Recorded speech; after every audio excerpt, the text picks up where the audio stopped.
Je suis un optimiste de la volonté. Je veux porter l'optimisme de la volonté. Le doute s'est installé. La promesse républicaine. Je vois les Arméniens, Aux Arméniens, aux Comoriens. les Comoriens, Je pense aussi aux Italiens, les Italiens, Algériens les Algériens, et aux Maghrébins. les Marocains, les Tunisiens, les Sénégalais. Sénégalais. Nous sommes de sœurs jumelles, nées sous le signe des Gémeaux. Et je n'oublie pas tous les autres. J'en vois des tas d'autres que je n'ai pas cités. Mi fa sol la mi ré, ré mi fa sol sol sol ré do. Voilà Marseille. Mais je vois quoi? Des Marseillais. Nous sommes sœurs jumelles, nées sous le signe des Gémeaux. Écoutez, c'est absolument ridicule. Ridicule. Ridicule. Ridicule. Ridicule. Ridicule. Ridicule. Ridicule. Ridicule. Ridicule. Ridicule. Vous savez quoi, Monsieur Macron, vous avez un talent fou. Vous arrivez à parler 7 minutes. Je suis incapable de résumer votre pensée. Vous n'avez rien dit. Et j'ai encore parlé, Rien Madame dit. Le Pen. C'est J'ai le encore vide parlé moins absolu que vous. sidéral. C'est incroyable. Non mais moi j'attire l'attention des Français quand même. Je voudrais quand même qu'ils s'attachent à vérifier qu'à chaque fois que vous prenez la parole, vous dites un petit peu de ceci, un petit peu de cela, et jamais vous ne tranchez. On Mais ne sait Madame pas Le ce que Pen, vous voulez. On je ne sait crois pas que- ce que vous voulez. C'est Au pays de Candy, comme dans tous les pays, on s'amuse, on pleure, on rit, il y a des méchants et des gentils. Moi, je le porterai dans la durée. Je le porterai jusqu'au bout. Mais maintenant, votre responsabilité, c'est d'aller partout en France. Ce que je veux, c'est que vous, partout, vous alliez le faire gagner. Parce que c'est notre projet. À votre avis, qu'est-ce qu'il faut faire pour que la France soit apaisée? Vous voulez que je vous le dise? Eh bien, il faut foutre tous les Arabes dehors. C'est très clair. Voilà. Ah oui. Voilà, oui, ça, oui, c'est clair. Hein. Pourquoi? Et pourquoi? Parce qu'ils ont tué déjà 200 personnes en 2015. Ça vous suffit pas? Vous en voulez encore?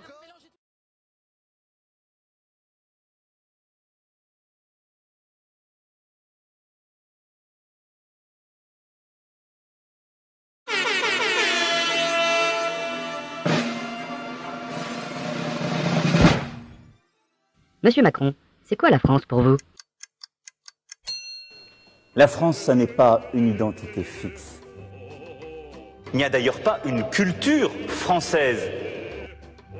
Parce que moi, l'art français, je ne l'ai jamais vu. Merci Monsieur Macron, on comprend mieux votre projet. Si vous le voulez, quelqu'un peut vous montrer ce qu'est la France.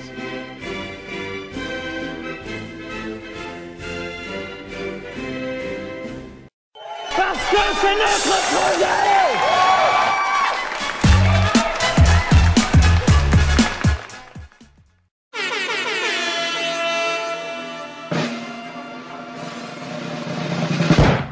Monsieur Macron, vous êtes soutenu par plusieurs personnalités. Il y a Jacques Attali par exemple. Dès qu'il dépasse 60-65 ans, l'homme vit plus longtemps qu'il ne produit et il coûte cher à la société. Il y a Pierre Berger aussi. Louer son ventre pour faire un enfant ou louer ses bras pour travailler à l'usine. Quelle différence? Et puis Alain Minc. Le référendum est pareil à une vérole antidémocratique. Et même à l'international, avec Guy Verhofstadt. Macron, son élection ne pourra que réjouir le tout Bruxelles. Ah oui, vraiment, que des belles personnes. Merci Monsieur Macron. On comprend mieux votre projet. Parce que c'est notre projet.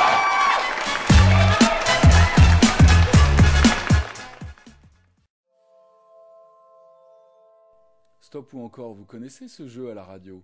Eh bien, cette présidentielle, c'est un peu la France stop ou encore. On a le choix entre celles qui croient en la France et ceux qui n'y croient plus. Fillon et Macron, qui sont les cartes interchangeables du grand jeu de bonneteau du système.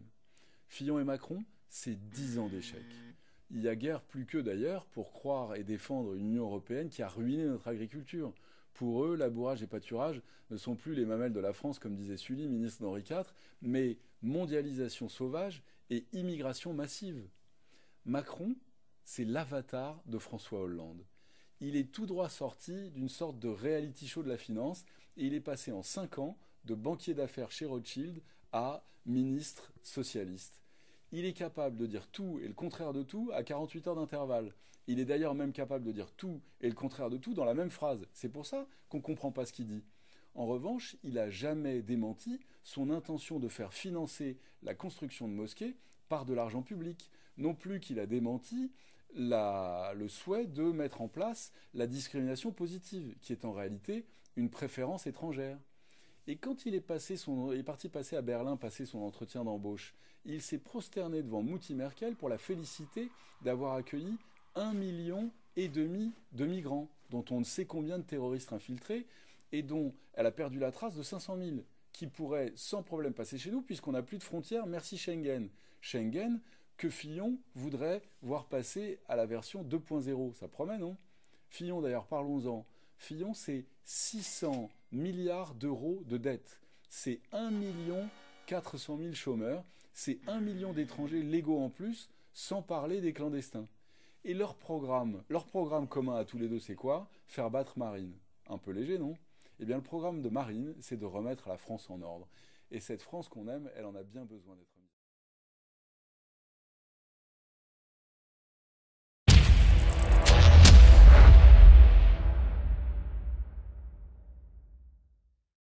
Début mars, des économistes, membres du cercle Necker, ont examiné en détail le programme économique d'Emmanuel Macron. Leur verdict est sans appel. Sous une présentation trompeuse, le programme de Macron ne propose rien d'autre qu'une continuation de la politique catastrophique mise en œuvre pendant 5 ans par François Hollande. Mais la meilleure façon de juger de la compétence d'un politicien, c'est d'examiner son bilan. Or, du 15 mai 2012 au 15 juillet 2014, Macron a été secrétaire général adjoint de l'Élysée, chef du pôle économie et finances, puis du 26 août 2014 au 30 août 2016, ministre de l'économie et de l'industrie.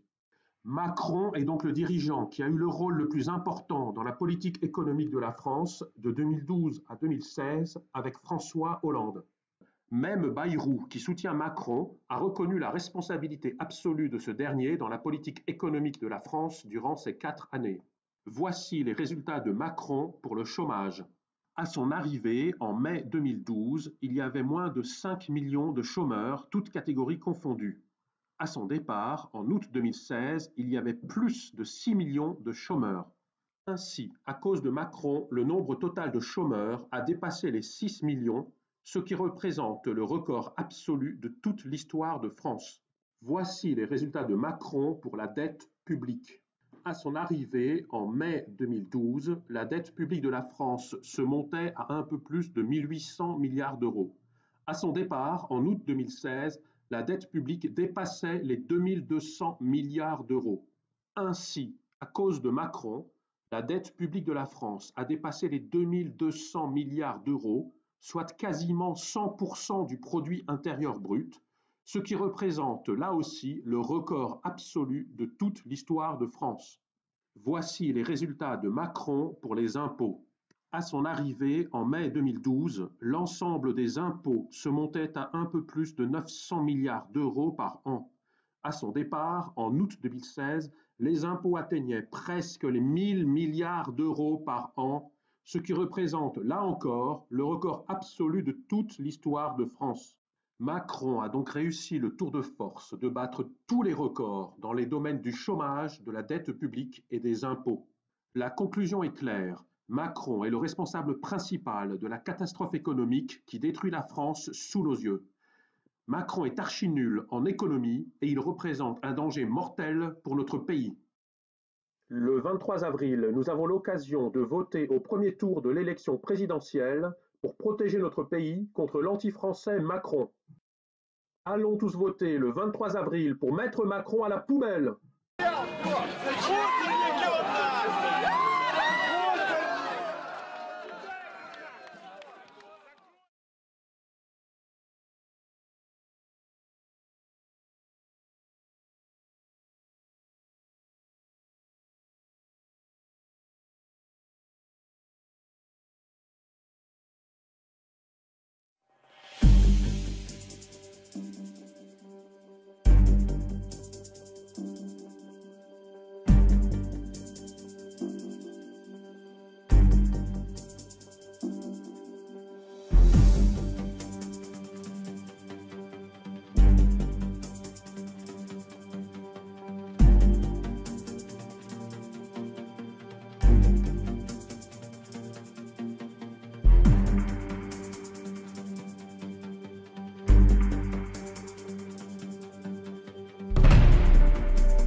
Il n'y a d'ailleurs pas une culture française.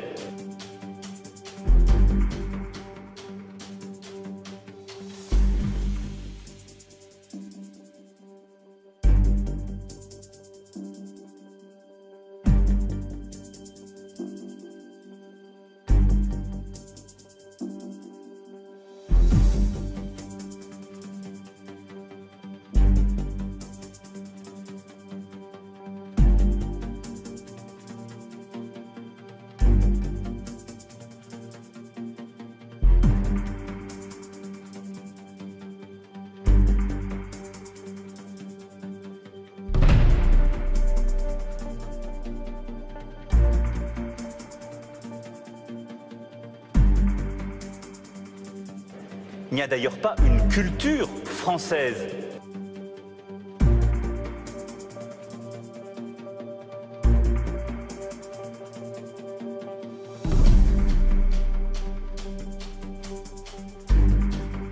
Il n'y a d'ailleurs pas une culture française.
Enfants de la patrie, le jour de gloire est arrivé.